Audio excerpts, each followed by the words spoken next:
Hi! Welcome to my diary ulit.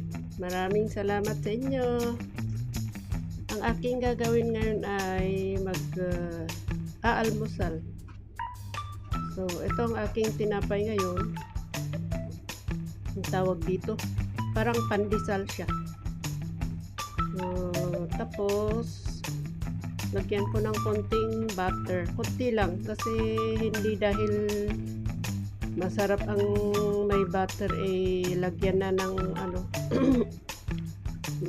marami, hindi rin maganda sa ating kalusugan. So konti lang, pang palasa lang ng konti.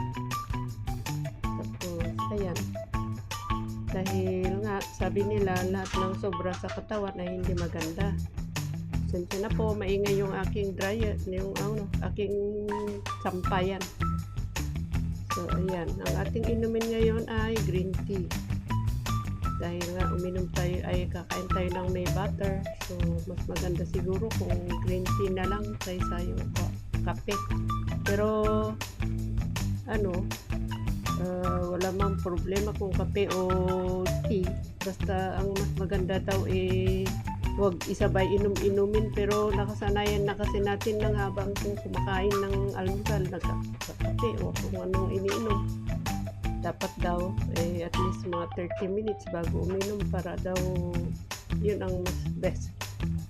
Yun ang sabi nila. So, nag-update lang ako sa aking YouTube. So, maraming salamat sa inyo. At ito, naglaga din ako ng isang itlog. So, kakainin ko lang na ganyan. Bye! Thank you so much. Sa next time ulit. Thank you. Bye!